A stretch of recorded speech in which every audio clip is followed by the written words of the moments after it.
Hello,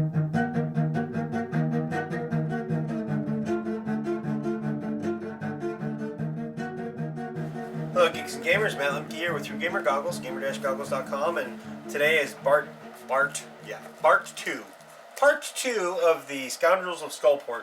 And basically, all we're going to do in this episode is, one, we're going to dedicate it to David Barrow, who's one of the producers for all of this year's shows, or all of the shows until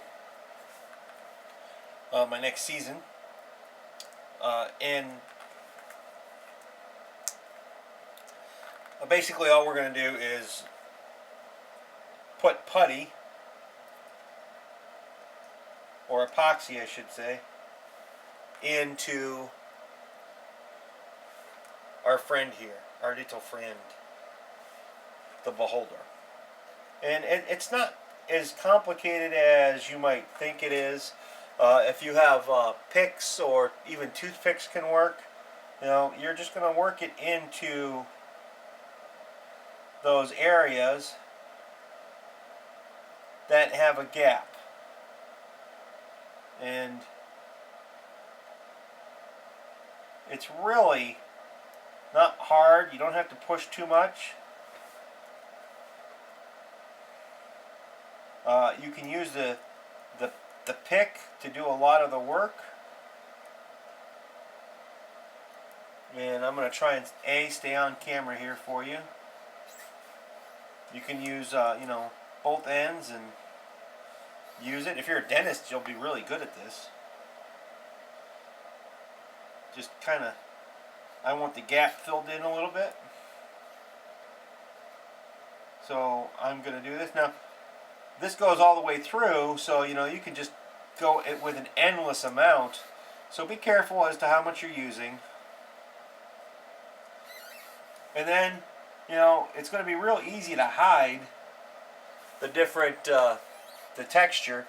And let me see how far I can zoom in and see if you can see. You can kind of see the textures there. He's got all kinds of lines all over him. So you just kind of do some scratching. Use the finer point if you want. Go like this.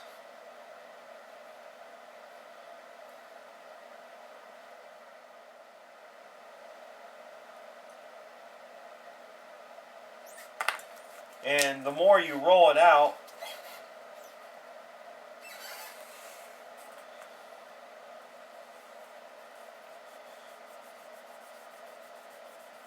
like a snake, the easier it's going to be to snake into places.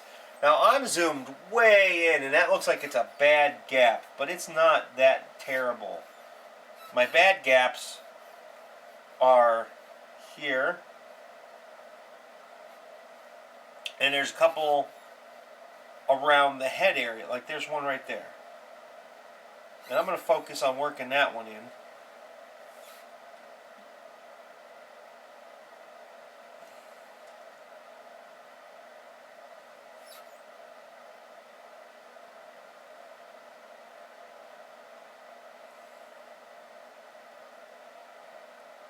Basically, you just kind of press it in gently. Don't push too hard, because if you do, you'll split your model wide open. I got a spot here that needs a little bit of love. That's actually from me drilling and pinning a little bit too much. I was a little bit exuberant with that.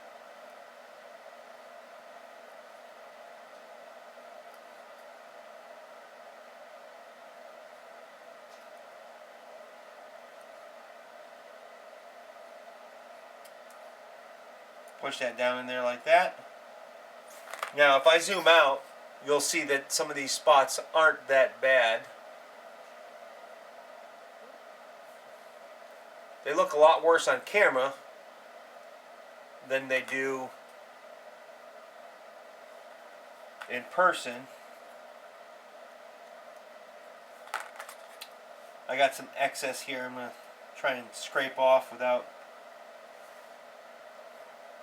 ruining my work.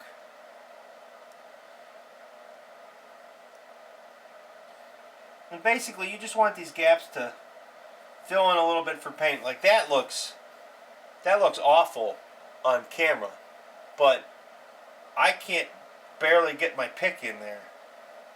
It's not like, here I'll show you a bad spot. Like this here. This is pretty, I can put my pick in there. So basically, I'm just going to cut off, here, I'm going to use this piece, I think, if I can get it to roll. These spots aren't as bad as they look, but the front here, where he has his jaw, I'm going to go ahead and pack that in there a little bit. I'm going to stab it, if it cooperates. Get it up there where I want it to be. And press it in a little bit. And you can see he's got this like lip here. It doesn't matter if it shows a little bit, because it's kind of like his lip goes back farther on one side.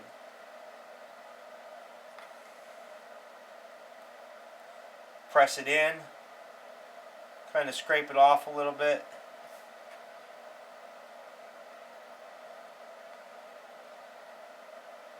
Put it into there.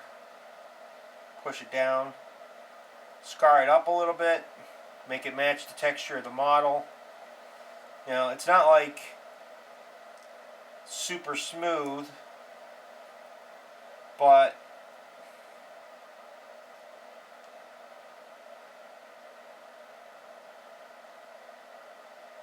and that's basically what you do to fill your gaps. Now these are pretty tight here. I'm gonna see before I do anything with them.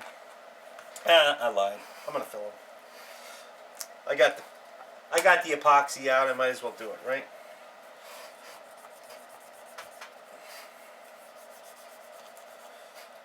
And basically, I'm just gonna make a nice thin line like this. A little bit thinner, because it's really kind of small, and I'm just going to go like this along the edges. I'm going to grab my tool, push it in these spots.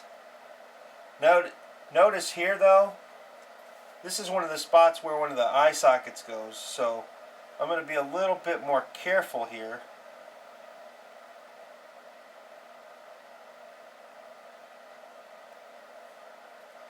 Break that long piece off I made.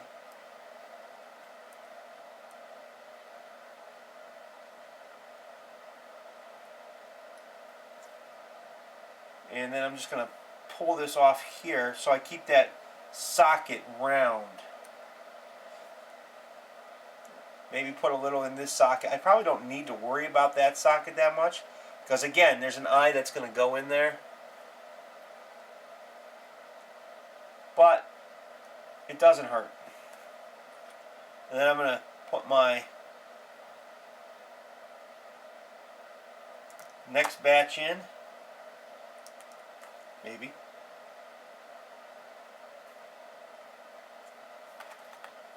Just by pushing down a little.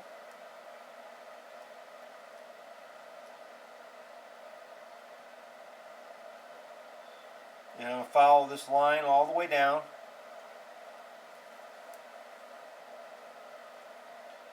Because, well, I have the epoxy, I might as well do it. It's actually a really tight fit, which is going to make this probably easier. I don't do this too often. I just paint and go because I've got so much to do. I almost need a professional painter. I get so much stuff to review and that I buy. And I'm just not a fast enough painter to keep up with the volume of things that I would like to accomplish and share.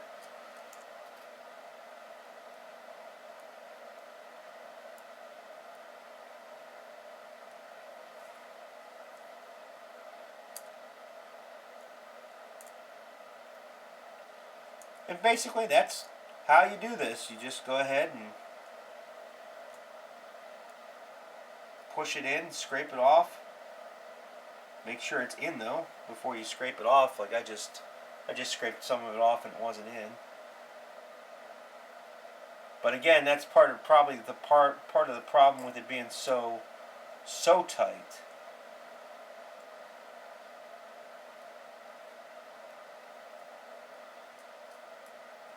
And if you scrape it up enough or scratch it up enough, it's not really going to matter because it's going to match.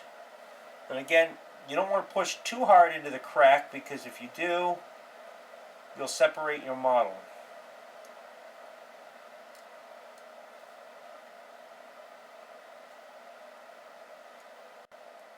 And actually, see that part there is so tight that I'm not going to be able to get in there to do anything with it.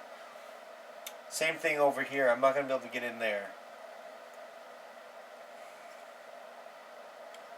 And that is it. That is how you go ahead and fill the gaps on a particular model. You know, that looks big, but I mean, if you can see the tip of my point, that doesn't fit in that gap. So that's just going to have to get camouflaged with paint. I suppose I could.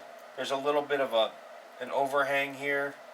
I could probably do something else on the bottom, but I think the paint's going to hide that just fine. So thanks for watching part 2 of Scoundrels of Skullport, filling the gaps, and have a good day.